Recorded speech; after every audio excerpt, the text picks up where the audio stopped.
Hi class, we're in chapter 12. This covers the presidency. It is our second chapter that deals with the three branches. So let's see what we can do. Hopefully we can do this in 15 minutes. It may take a little longer than that, but we'll see how things go.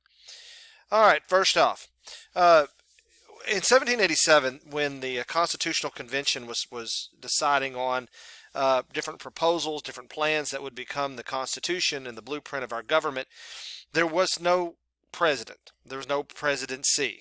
The Articles of Confederation actually had a Congress with a president of the Congress, very much like the idea of a parliament, like England had. But think about the organization of that meeting. You had members from all of the states making decisions, and sitting at the front of the room was George Washington. Washington was a hero of the Revolution, a very upstanding individual, and so the idea of a president as we know it today sort of grew out of that. One of the other plausible ideas of a single executive, a president early on, was that of a single executive chosen by Congress that would serve a 6-year or 7-year term. And again, sort of like a prime minister might in England or other parliamentary systems. That person would again serve 7 years and would be ineligible for re-election. And interestingly enough, this is very much like what the Confederacy would put into place when they formed their own government in 1861, a 6-year term, and the president would not be allowed for re-election. So this is very early on. This was sort of the ideas behind it. Now, what eventually became the accepted norm, what we decided to do, was the creation of a president that could be re-elected, and built into the system was checks and balances, that the president would not become all-powerful, that Congress had a number of powers the president did not share, the president had powers that Congress did not share, and the courts had certain powers that neither of the other branches had either. So this is these were important limits imposed upon the presidency that would become basically what we have today. The powers of the president is defined by Article 2 of the Constitution. You have to be a U.S. born citizen. Now, you can be born outside of the United States if you are born on like a military base. Several of our presidents have been, but you can't be born in another country, citizen of another country, gain your citizenship, and become a president of the United States. Arnold Schwarzenegger cannot become president of the United States. He's been governor of California, but because he was born in Austria, that limits him. So that's just one example. You have to be at least 35 years old. You have to be a resident of the United States for a minimum of 14 years. Now, the major duties and powers of the president is the administrative head of the nation. He is commander-in-chief, which means he is a military commander. He makes military decisions even if he has never served or she has never served in the military before. They have the power to veto legislation, which means Congress may pass a bill. It goes to the president. If the president doesn't like it, he vetoes it. It cancels it out. Now, Congress can override a veto, but it's tough. It takes like 66%, 2/3 of a vote within Congress to get a president's veto overridden, and it has happened a time or two before. The president has the power to appoint officials, and those appointments, in many cases, are going to have to be approved by the Congress, usually the Senate. So that's an example of the checks and balances. And the president has the power through the bureaucracy and through his ministers of state, ambassador to this country or that, to make treaties. And there's been a few times that presidents have negotiated treaties themselves. But remember that the Senate has the power to approve those treaties. So the powers of the president is not unlimited. Among the formal powers of the president, there's veto power. And again, the veto power is the ability of a president to shoot down something that the Congress may want to do. There are several versions of this. One is called a pocket veto, in which just simply means at the end of the day, the president just doesn't sign the bill, and the bill will die a natural death at the end of the congressional term. Among the formal powers, the president It says in Article 2, the president shall from time to time report to Congress on the State of the Union. By tradition, this happens every January or February, and this is the State of the Union address. Washington did this through a letter. So did Thomas Jefferson. Other presidents, at least in the more modern day, and every president since Woodrow Wilson, has made the speech live in front of both houses of Congress and usually in front of the members of the U.S. Supreme Court. They all gather together in a joint session for what is called the State of the Union Address. And the State of the Union Address also has a certain amount of wish list. The president said, these are the things I will support. He's giving a cue to the Congress that I'd like to see these things passed. And if you do pass it, and if it's does what I think it ought to do, then I'm sure to sign it, and we can all get along. Now remember, the president is a member of one of the two parties, and he can usually count on support by his party and usually opposition from the other. Again, as Commander-in-Chief, he is the head of the military. The president can send troops into conflict without declaration of war by Congress for a very short amount of time. It's 60 days. That is today limited by the War Powers Act, which is very controversial. Every president since Richard Nixon has claimed the War Powers Act to be unconstitutional. There's a number of political science professors that also would agree with that statement, but it's never been challenged in Congress, never been challenged before the court. All right, the inherent powers of the Constitution gives the president. These are drawn from the Constitution in ways that the Constitution says what the government should do, what they have the power to do, but not in how to do it. So these are sort of, they're inferred. We got to get this done. We're not telling you how to do it. So these are powers that have been assumed by the president to reach that end goal.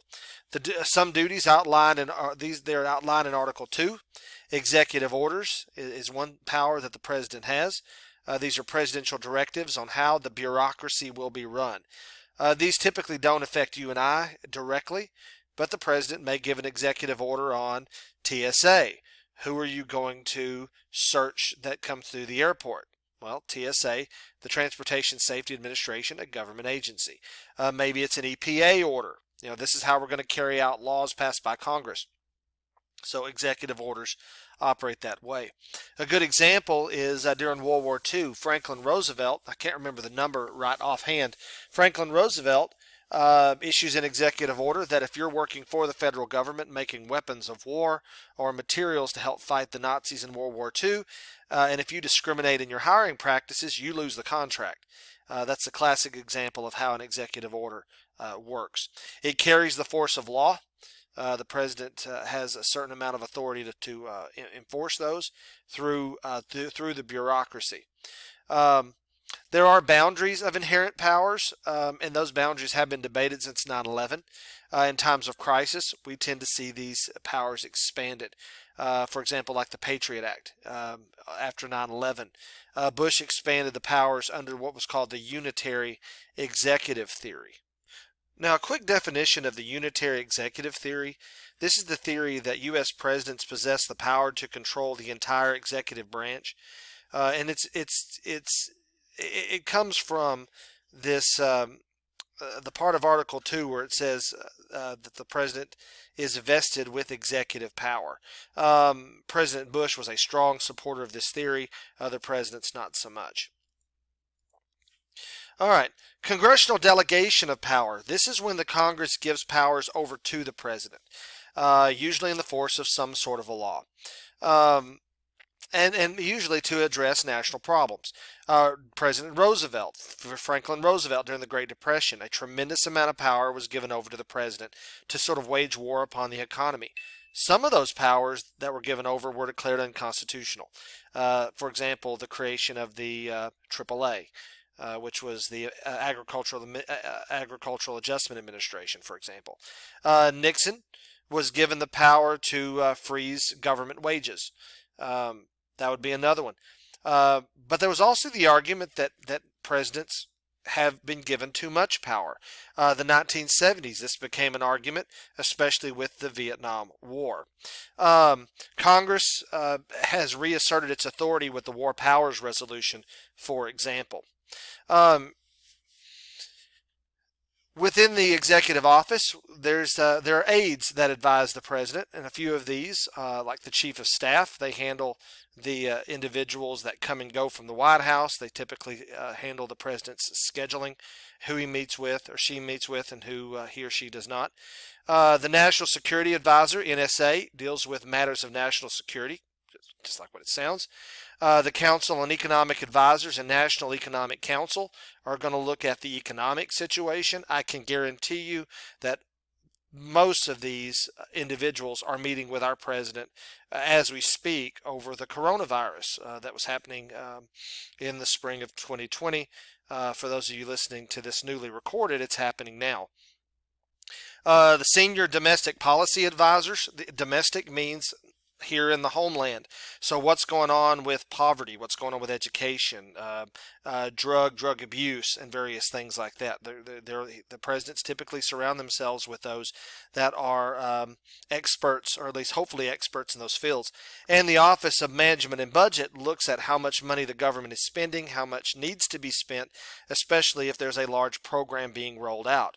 So with this $2 trillion coronavirus stimulus package, relief package, the Office of Management and Budget are going to be very much involved in this to look at how much it's going to cost over the next, say, 20 years, because this money is going to have to be borrowed and then paid back. There are three major advisory styles that presidents typically utilize. Franklin Roosevelt was a competitive management style. Roosevelt, more hierarchical staff model, and Bill Clinton, collegial staffing arrangement. Now, what does that mean? Let's break this down. Now, Roosevelt is his style, competitive management style. He had organized his staff so that advisors had overlapping authority and differing points of view. So in other words, he's looking for people that disagree with one another. He's hearing an argument. Think of it like being in the middle of a debate. Dwight D. Eisenhower, who was a former general, a military man, his is more hierarchical. Think about how you've got the general at the top, and the colonels below that, and the majors below that, and the captains below that. That's sort of the way he set up his staff. It was arranged with clear lines of authority and a hierarchical structure that mirrored a military command. Bill Clinton, who had never been a military man, his is more what we call collegial staffing arrangement. It's a loose staff structure that gave many top staffers direct access to them. Think about a college situation. Here you've got a number of individuals, faculty, and your president or your deans have an open door. Come talk to me as we have issues. Let's work these things together. And so three different styles. Most presidents take elements of one or the other and sort of go with it, more or less. Now, originally, the president and the vice president were elected on two different ballots. Well, it was sort of the same. The person with the most number of votes got to be president, with the second number vice president, but that didn't work out with the formation of political parties. And so the vice president, as of the passage of the 25th Amendment, is going to formalize the fact that if a president becomes unfit to serve through either maybe mentally or health-wise or things like that, the 25th Amendment allows the vice president to formally take that position. Before that, it was only sort of set up if the president dies in office. Now it's expanded a bit with the 25th Amendment. Presidents carry out many of the political chores of the presidency. They deal with campaigning, fundraising. We say stroking the party faithfully, which basically what that means is getting out there and sort of speaking to the party on behalf of the president. The vice president is also the president of the Senate. He has a sort of legislative role, but really all he can do is break the tie should there be a tied vote within the Senate on some piece of legislation. Currently, that man is Mike Pence under President Donald J. Trump. All right, I'm going to the cabinet is our next conversation, but we're about out of time, so we will start there fresh on our next little video. Stay tuned. I will be posting that one very soon. Thanks for listening.